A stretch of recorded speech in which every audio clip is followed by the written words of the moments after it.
Next है हमारा time as essence of contract. Essence का मतलब होता है इंपॉर्टेंट। यहाँ पर जो हमारा टाइम है वो कॉन्ट्रैक्ट के अंदर बहुत इंपॉर्टेंट रोल प्ले करेगा, यानी टाइम हमारे कॉन्ट्रैक्ट का इसेंशियल एलिमेंट बनेगा। ये हमें गिवन है सेक्शन नंबर 55 के अंदर। क्या बोला गया देखते हैं। What happens if the contract is not performed with in the fix time. क्या होगा अगर contract within a fix time पर परफॉर्म नहीं हुआ। कॉन्ट्रैक्ट करते समय प्रोमिसर को एक फिक्स टाइम बताया था कि इस फिक्स टाइम के अंदर परफॉर्मेंस पूरी हो जानी चाहिए, लेकिन प्रॉमिसर ने उस फिक्स टाइम के अंदर परफॉर्मेंस परफॉर्म नहीं करी, तो उस केस में प्रॉमिसी क्या करेगा, क्या परफॉर्मेंस को एक्सेप्ट करेगा या परफॉर्मेंस को रिजेक्ट कर देगा। तो वही हमें देखना है यहाँ पर हमारे इस टॉपिक के अंदर। If the time is the essence of the contract then the other party can avoid the contract, and if the time is not the essence of the contract the other party cannot avoid the contract। तो क्या बोला गया यहाँ पर, अगर किसी contract के अंदर टाइम इंपॉर्टेंट रोल प्ले करता है, टाइम एसेंस होता है, तो फिर उस केस में टाइम पर परफॉर्मेंस होना बहुत जरूरी है, अदरवाइज अदर पार्टी जो है वो कॉन्ट्रैक्ट को अवॉइड कर सकती है। एग्जांपल देता हूँ उसका।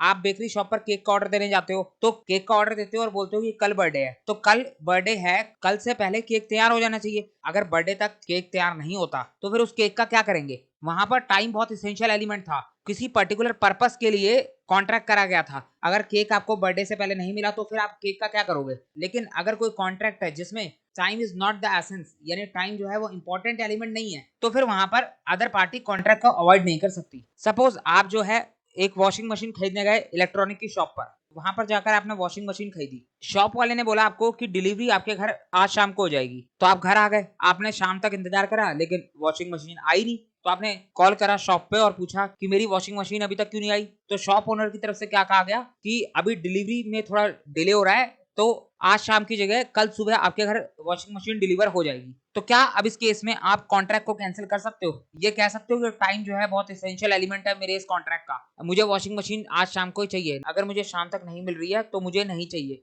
मेरा पैसा वापस कर दो। आप ऐसा कह सकते हो? बिल्कुल नहीं, क्योंकि यहाँ पर टाइम कोई एसेंशियल एलिमेंट नहीं है। आज शाम को नहीं मिली तो कल मिल जाएगी, कोई बात नहीं। तो यही यहाँ पर भी बोला गया है कि अगर कॉन्ट्रैक्ट के अंदर टाइम एसेंशियल नहीं है, टाइम एसेंस नहीं है, तो फिर उस केस में अदर पार्टी कॉन्ट्रैक्ट अवॉइड नहीं कर सकती। अभी इसको आगे और डिटेल में देखेंगे, एग्जांपल देखेंगे, तब आपको और अच्छे से समझ में आएगा। When is the time the essence of the contract. कब ये कहा जा सकता है कि कॉन्ट्रैक्ट में टाइम जो है वो एसेंस है। तो यहाँ पर बताया गया कि हम किस तरीके से पता कर सकते हैं कि किसी कॉन्ट्रैक्ट के अंदर टाइम एसेंशियल है कि नहीं है। Whether time is of the essence of the contract depends upon, time essential होगा कि नहीं होगा वो किसके ऊपर डिपेंड करेगा, तीन चीजों के ऊपर। तीन बातें यहाँ पर बोली गई हैं। पहली क्या है, इंटेंशन ऑफ द पार्टीज, जो कॉन्ट्रैक्टिंग पार्टीज हैं, जो पार्टीज कॉन्ट्रैक्ट कर रही हैं उनकी इंटेंशन क्या है, उसके ऊपर डिपेंड करेगा कि कॉन्ट्रैक्ट के अंदर टाइम एसेंशियल होगा कि नहीं होगा। दूसरा, नेचर ऑफ द ट्रांजैक्शन, जो ट्रांजैक्शन करी जा रही है उसका नेचर क्या है, उसके ऊपर भी बहुत कुछ डिपेंड करता है। अभी इनके एग्जांपल के ऊपर बात करते हैं, पहले से सुन लो, एक बार पढ़ लेते हैं। तीसरा है हमारा टर्म्स ऑफ द कॉन्ट्रैक्ट। अगर पार्टीज ने कॉन्ट्रैक्ट करते समय कॉन्ट्रैक्ट की टर्म्स में ही साफ साफ लिख दिया, if the parties have expressly agreed that performance within a limited time was necessary, parties ने expressly contract के अंदर लिख दिया कि performance जो है वो within a limited time होनी चाहिए और यहाँ पर time जो है वो बहुत ज्यादा necessary है,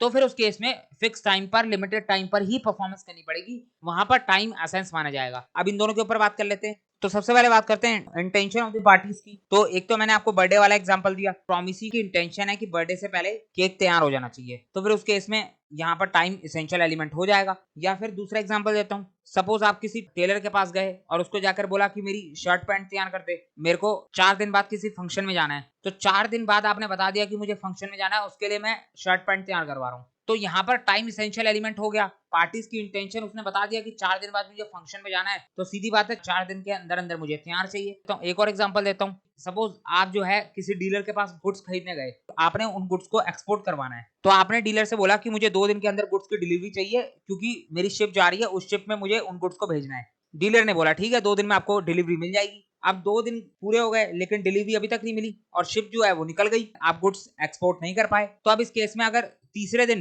डीलर आपके पास गुड्स लेकर आता है, तो क्या आप उन गुड्स को एक्सेप्ट करोगे? बिल्कुल नहीं करोगे, क्योंकि आपने जिस इंटेंशन के साथ ऑर्डर दिया था वो इंटेंशन तो पूरा हुआ ही नहीं। आपकी इंटेंशन साफ साफ यही थी कि टाइम पे डिलीवरी हो जानी चाहिए। यहाँ पर टाइम जो है वो एसेंशियल एलिमेंट था, तो जब टाइम एसेंशियल एलिमेंट है तो विद इन अ टाइम जो है परफॉर्मेंस पूरी होनी चाहिए। तो कॉन्ट्रैक्ट के अंदर जो है सबसे मेन होती है पार्टीज की इंटेंशन, पार्टीज किस इंटेंशन के साथ कॉन्ट्रैक्ट कर रही है ये देखना बहुत जरूरी होता है। दूसरा है नेचर ऑफ द ट्रांजेक्शन। कई बार जो है ट्रांजेक्शन का नेचर इस तरीके का होता है कि उसी से समझ में आ जाता है कि यहाँ पर टाइम बहुत इसेंशियल एलिमेंट है। एग्जांपल देता हूँ, पहला एग्जांपल है पेरिशेबल गुड्स का। सपोज आपने जो है पेरिशेबल गुड्स ऑर्डर करे, आपने मिल्क और वेजिटेबल ऑर्डर करा, तो ज्यादा से ज्यादा क्या होगा, 2 घंटे 4 घंटे के अंदर डिलीवरी हो जानी चाहिए, उसके बाद तो वो सामान खराब हो जाएगा।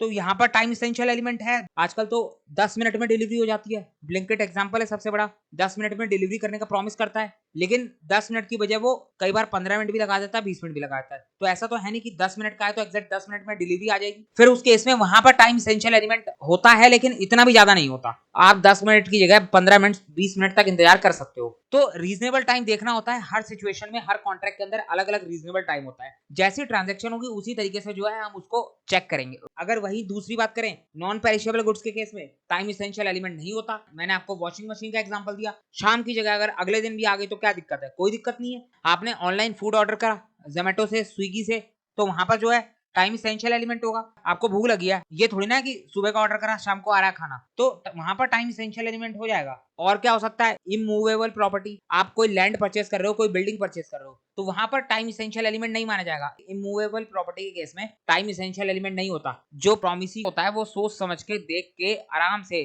थोड़ा टाइम लेकर इमूवेबल प्रॉपर्टी को खरीदता है। अगर उसे लैंड खरीदनी है, बिल्डिंग खरीदनी है, तो थोड़ा सोच समझ के खरीदेगा, वहां पर टाइम इसेंशियल एलिमेंट नहीं होगा। एक और एग्जांपल देता हूं, अगर मैं आपसे गोल्ड की बात करूं, तो गोल्ड के केस में टाइम इसेंशियल एलिमेंट होता है। गोल्ड का प्राइस जो है वो रोज ऊपर नीचे होता है, बहुत जल्दी फ्लक्चुएट होता है। यहाँ पर गोल्ड के केस में टाइम पर डिलीवरी होनी बहुत जरूरी है, क्योंकि प्राइस हर दिन चेंज हो रहा है। उसी तरीके से हमारा सिल्वर ले लो, आप शेयर्स ले लो, मार्केट के अंदर रोज प्राइस चेंज होता है, तो वहां पर भी टाइम इसेंशियल एलिमेंट हो जाता है। तो जहां पर भी प्राइस बहुत जल्दी फ्लक्चुएट करता है, वहां पर टाइम हमेशा इसेंशियल एलिमेंट माना जाएगा। तो मैंने आपको कई सारे एग्जांपल दे दिए। इतना सब सुनने के बाद आपको एक बात समझ में आ गई होगी कि किसी कॉन्ट्रैक्ट का टाइम इसेंशियल होगा या नहीं होगा, वो कॉन्ट्रैक्ट देखने के बाद ही पता चलेगा। किस तरीके का कॉन्ट्रैक्ट है, पार्टीज की इंटेंशन क्या है, तो समझ में आ गया आपको। तो टाइम इसेंशियल होगा कि नहीं होगा वो किसके ऊपर डिपेंड करता है, 3 चीजों के ऊपर, intention of the parties, nature of the transaction और टर्म्स ऑफ द कॉन्ट्रैक्ट। आगे बढ़ते हैं, यहाँ पर एक नोट लिखा हुआ है, even where a time is specified for the performance, time may not be of the essence of the contract। मैंने आपको एग्जांपल दिया, ब्लिंकिट का एग्जांपल। ब्लिंकिट क्या कहता है कि 10 मिनट में डिलीवरी हो जाएगी, उसने टाइम स्पेसिफाइड कर रखा है 10 मिनट का, लेकिन जब 10 मिनट में डिलीवरी नहीं होती तो उस केस में भी हम सामान एक्सेप्ट करते हैं ना। ऐसा तो नहीं है कि टाइम लिमिट दे रखी थी, अगर इस टाइम में परफॉर्मेंस नहीं हुई तो कॉन्ट्रैक्ट कैंसिल हो जाएगा, ऐसा तो नहीं है। तो यही बात यहाँ पर बोली गई है कि भले ही आपने कॉन्ट्रैक्ट की परफॉर्मेंस का टाइम स्पेसिफाई कर रखा हो, लेकिन उसका मतलब ये नहीं है कि आपके कॉन्ट्रैक्ट में टाइम इसेंशियल हो जाएगा। हो सकता है परफॉर्मेंस का टाइम स्पेसिफाई होने के बावजूद टाइम इसेंशियल ना हो। टाइम इसेंशियल एलिमेंट होना या ना होना और टाइम स्पेसिफाइड होना, वो दोनों अलग बात है। अभी ब्लिंकिट का एग्जांपल दिया, और एग्जांपल सुनो। आप टेलर की शॉप पे गए, आपने बोला कि मेरी शर्ट पैंट तैयार कर दो 1 हफ्ते के अंदर, लेकिन आपने फंक्शन में कब जाना है, 1 महीने बाद। लेकिन अगर 1 हफ्ते में 2-4 दिन ज्यादा भी लग गए तो उस केस में आपको कोई दिक्कत है, कोई दिक्कत नहीं है। यहाँ पर टाइम इसेंशियल नहीं है, क्योंकि अभी फंक्शन बहुत दूर है। टाइम इसेंशियल तब होता जब फंक्शन ही 10 दिन बाद होता और आपने 1 हफ्ते का टाइम दिया था। अगर वहां पर 2-4 दिन आगे पीछे हो जाता तो फिर दिक्कत हो जाती। तो सिर्फ कॉन्ट्रैक्ट के अंदर परफॉर्मेंस का टाइम लिख देने से टाइम इसेंशियल नहीं हो जाता। टाइम इसेंशियल होने के लिए 3 चीजें बहुत जरूरी है, पार्टीज की इंटेंशन क्या है, ट्रांजेक्शन का नेचर क्या है, और टर्म्स ऑफ द कॉन्ट्रैक्ट के अंदर लिखा तो नहीं है कि टाइम इसेंशियल माना जाएगा। तो ये तीनों चीजें चेक करनी होती हैं। आगे देखो, unless a different intention appear from the contract, ordinarily in commercial contracts the time of the delivery is of the essence of the contract but not the time of payment of the price. तो क्या बोला गया यहाँ पर कि generally जितने भी हमारे कमर्शियल कॉन्ट्रैक्ट्स होते हैं, कमर्शियल कॉन्ट्रैक्ट्स कौन से होते हैं, जो बिजनेस रिलेटेड कॉन्ट्रैक्ट्स होते हैं, वहां पर टाइम बहुत इंपॉर्टेंट माना जाता है। मैंने आपको गुड्स एक्सपोर्ट करने वाला एग्जांपल बताया, वो भी हमारा एक कमर्शियल कॉन्ट्रैक्ट था। वहां पर टाइम पे गुड्स डिलीवर नहीं होने की वजह से गुड्स एक्सपोर्ट नहीं हो पाए, तो वहां पर प्रोमिसी को नुकसान हो गया। तो कमर्शियल कॉन्ट्रैक्ट के अंदर डिलीवरी ऑफ गुड्स का टाइम बहुत एसेंशियल होता है, एसेंस ऑफ द कॉन्ट्रैक्ट माना जाता है, जबकि पेमेंट करने के टाइम को एसेंशियल नहीं माना जाता। ध्यान से देखो क्या बोला गया है कि कमर्शियल कॉन्ट्रैक्ट के अंदर टाइम पर गुड्स डिलीवरी करना बहुत जरूरी है, लेकिन टाइम पर पेमेंट करी जाए ये जरूरी नहीं है। पेमेंट तो अटक ही जाती है, पेमेंट मिल जाए यही काफी है। आप सामने वाले पार्टी के ऊपर दबाव नहीं डाल सकते, ऐसे बिजनेस नहीं होता कि आप बोलो कि मैंने गुड्स डिलीवर कर दिए, अब जो है मुझे तुरंत पेमेंट चाहिए। तो कमर्शियल कॉन्ट्रैक्ट के अंदर डिलीवरी ऑफ गुड्स को लेकर टाइम इसेंशियल एलिमेंट माना जाता है, लेकिन पेमेंट को लेकर टाइम इसेंशियल एलिमेंट नहीं माना जाता। तो ये तो हो गई एक जनरल बात। लेकिन अगर पार्टीज ने कॉन्ट्रैक्ट में कुछ और ही लिख दिया ऊपर क्या लिखा है, unless a different intention appear from the contract. अगर पार्टीज कॉन्ट्रैक्ट में कुछ और लिख देती है, पार्टीज कॉन्ट्रैक्ट में लिख देती हैं कि डिलीवरी ऑफ गुड्स के साथ साथ पेमेंट करने का टाइम भी इसेंशियल है, तो फिर उस केस में इसेंशियल है, तो वो तो पार्टीज के ऊपर डिपेंड करेगा। अगर पार्टीज ने कॉन्ट्रैक्ट के अंदर कुछ और लिख दिया, पार्टीज की इंटेंशन कुछ और है, तो फिर जो पार्टीज की इंटेंशन होगी वही मानी जाएगी। तो समझ में आ गया। अगला देखो, usually time is not the essence of the contract in case of sale और purchase of immovable property because the value of these property do not fluctuate frequently. तो समझ में आ गया। इमूवेबल प्रॉपर्टी के केस में टाइम इसेंशियल एलिमेंट नहीं होता, क्योंकि वहां पर प्रॉपर्टी की वैल्यू फ्रीक्वेंटली फ्लक्चुएट नहीं करती। ऐसा नहीं है सुबह प्रॉपर्टी की वैल्यू कुछ और है, शाम को कुछ और हो जाएगी, या एक दिन बाद कुछ और हो जाएगी, 2 दिन बाद कुछ और हो जाएगी, ऐसा नहीं होता। प्रॉपर्टी की वैल्यू बढ़ती है, लेकिन सालों में बढ़ती है, धीरे धीरे बढ़ती है। जबकि नीचे देखो, फ्रीक्वेंटली प्राइस चेंज की बात करें तो नीचे कुछ एग्जांपल दे रखे हैं। If the price fluctuate frequently, तो उस केस में टाइम इसेंशियल माना जाएगा। एग्जांपल क्या हो सकते हैं इसके, गोल्ड, सिल्वर, शेयर्स एक्सेट्रा। अब यहाँ पर देखो, ऊपर हमने देख लिया कि कहां पर टाइम इसेंशियल होगा और कहां पर टाइम इसेंशियल नहीं होगा। कैसे देखेंगे कि किसी कॉन्ट्रैक्ट के अंदर टाइम एसेंस माना जाए कि नहीं माना जाए। अब यहाँ पर क्या बोला जा रहा है, effect of failure to perform a contract within a stipulated time. तो अगर प्रॉमिसी कॉन्ट्रैक्ट करते समय प्रॉमिसर वो कोई फिक्स टाइम देता है और बोलता है कि इस फिक्स टाइम के अंदर परफॉर्मेंस कर देना, लेकिन प्रॉमिसर उस फिक्स टाइम के अंदर परफॉर्मेंस करने में फेल हो जाता है, तो फिर उस केस में उस कॉन्ट्रैक्ट का इफेक्ट क्या होगा, ये हमें यहाँ पर बताया जा रहा है। अब देखो, मैंने आपको पहले ही बता दिया कि किसी भी कॉन्ट्रैक्ट के अंदर टाइम लिख देने से वो टाइम इसेंशियल नहीं हो जाता। कॉन्ट्रैक्ट में टाइम लिख देना और वो टाइम इसेंशियल हो जाना, दो बातों में फर्क है। तो यहाँ पर बोला गया है कि टाइम बता रखा था कॉन्ट्रैक्ट के अंदर और प्रॉमिसर उस टाइम के अंदर परफॉर्मेंस करने में फेल हो गया, तो फिर उस केस में क्या क्या हो सकता है। तो अगर टाइम बता रखा था और वो टाइम इसेंशियल था, टाइम एसेंस था, तो फिर उस केस में अगर प्रॉमिसर टाइम पे परफॉर्मेंस नहीं कर पाता, तो आपका जो कॉन्ट्रैक्ट होगा वो वॉइडेबल हो जाएगा at the option of the promisee. Promisee के पास अब ये राइट आ जाएगा कि प्रॉमिसी चाहे तो उस कॉन्ट्रैक्ट को एक्सेप्ट कर ले, चाहे तो उस कॉन्ट्रैक्ट को कैंसिल कर ले। सीधी बात है, बर्थडे के लिए केक का ऑर्डर दिया था, अगर बर्थडे तक केक नहीं आता तो फिर उस केस में प्रॉमिसी उस केक का क्या करेगा, टाइम इसेंशियल एलिमेंट था और प्रॉमिसर ने टाइम पे परफॉर्मेंस नहीं करी, तो फिर उस केस में यहाँ पर प्रॉमिसी के ऑप्शन पर वो कॉन्ट्रैक्ट वॉइडेबल हो जाएगा। वॉइडेबल का मतलब तो आपको पता है, प्रॉमिसी चाहे तो यहाँ पर कॉन्ट्रैक्ट को एक्सेप्ट भी कर सकता है, चाहे तो रिजेक्ट भी कर सकता है। तो ये तो हो गया हमारा टाइम इज द एसेंस, जहां पर टाइम इंपॉर्टेंट था। अब दूसरा केस देखो, कॉन्ट्रैक्ट के अंदर टाइम बता रखा है लेकिन वो टाइम कॉन्ट्रैक्ट के लिए एसेंस नहीं है, तो फिर उस केस में क्या होगा, उस केस में अगर परफॉर्मेंस लेट हो जाती है, with in a time performance नहीं हो पाती, तो प्रॉमिसी सिर्फ परफॉर्मेंस के डिले हो जाने की वजह से कॉन्ट्रैक्ट को कैंसिल नहीं कर सकता, कॉन्ट्रैक्ट रिसाइन नहीं कर सकता। यहाँ पर कॉन्ट्रैक्ट वॉइडेबल नहीं माना जाएगा, can not become voidable. Promisee contract को कैंसिल नहीं कर सकता, भले ही लेट डिलीवरी हो जाए, लेकिन जब टाइम इसेंशियल एलिमेंट नहीं है तो आपको क्या फर्क पड़ता है, आप परफॉर्मेंस को एक्सेप्ट करो। तो यहाँ पर प्रॉमिसी को परफॉर्मेंस एक्सेप्ट करनी होगी। हाँ, लेकिन एक बात बोल दी कि जो डिले परफॉर्मेंस हुई है उसकी वजह से अगर प्रॉमिसी का कोई नुकसान हुआ है तो प्रॉमिसी उसके लिए प्रॉमिसर से कंपेंसेशन क्लेम कर सकता है। अब देखो यहाँ पर एक बात और बोली है, भले ही टाइम इसेंशियल ना हो लेकिन कितनी डिले परफॉर्मेंस को एक्सेप्ट करा जाएगा ये भी बता रखा है। ऊपर बोल तो दिया कि परफॉर्मेंस भले ही डिले हो जाए लेकिन प्रॉमिसी परफॉर्मेंस को एक्सेप्ट करेगा, लेकिन डिले का मतलब क्या, ये थोड़ी ना है कि अगर आपको बोला गया कि 2 दिन में डिलीवरी हो जानी चाहिए और आप 10 दिन में आ रहे हो तो वो डिले एक्सेप्ट नहीं करा जाएगा। डिले का मतलब हो गया कि एक reasonable time, if the delay is beyond the reasonable time, अगर डिले जो है वो बियॉन्ड द रीजनेबल टाइम होता है तो फिर उस केस में कॉन्ट्रैक्ट वॉइडेबल हो जाएगा। किसके ऑप्शन पे, प्रॉमिसी के ऑप्शन पे। अगर एक हफ्ते के अंदर आपको बोला है कि आपके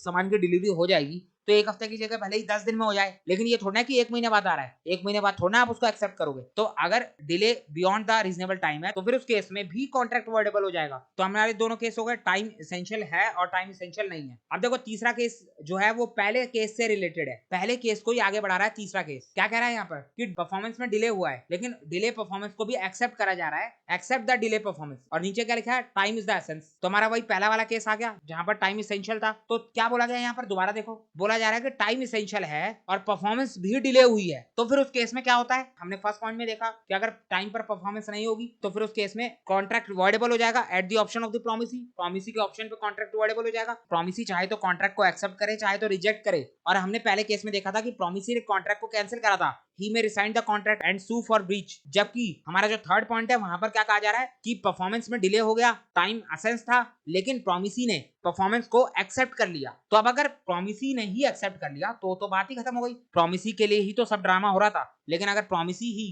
डिले परफॉर्मेंस को एक्सेप्ट कर ले, if the promisee instead of resigning the contract accept the delay performance, तो फिर उस केस में अगर एक बार प्रॉमिसी ने डिले परफॉर्मेंस एक्सेप्ट कर ली, फिर दोबारा ये नहीं है 2-4 दिन बाद जो है प्रॉमिस ही कह रहा है कि मुझे अब कंपनसेशन चाहिए डिले परफॉर्मेंस का। एक बार आपने डिले परफॉर्मेंस को एक्सेप्ट कर लिया, उसके बाद अब बाद में आप कंपनसेशन क्लेम नहीं कर पाओगे। He can not afterward claim compensation for any loss caused by delay. क्यों नहीं मिलेगा? क्योंकि यहाँ पर लॉ ने कुछ और ही बोला है। लॉ ने क्या बोला है? अनलेस, यहाँ पर अनलेस वर्ड आ रहा है। अनलेस का मतलब ऊपर जो बोला गया उसके रिवर्स नीचे कुछ बोला जाएगा। ऊपर क्या बोला था कि कंपनसेशन नहीं मिलेगा, नीचे बोला जा रहा है कंपनसेशन मिलेगा। लेकिन कब मिलेगा? जब प्रॉमिसी ने डिले परफॉर्मेंस को एक्सेप्ट करा था, उसी टाइम प्रॉमिसी ने प्रॉमिसर को बोल देना था कि भाई मैं डिले परफॉर्मेंस को एक्सेप्ट तो कर रहा हूं, लेकिन इसके बदले कंपनसेशन लूंगा। बाद में जाओगे फिर नहीं मिलेगा। उसी टाइम पर at the time of accepting the delay performance he give notice to the promisor of his intention to do so. पहले ही अगर प्रॉमिसी ने प्रॉमिसर को नोटिस दे दिया कंपनसेशन का, तो फिर उस केस में कंपनसेशन मिल जाएगा। तो समझ में आ गया आपको? तो ये हो गया हमारा topic time as essence of the contract. अब चलते हैं अपने नेक्स्ट टॉपिक के ऊपर।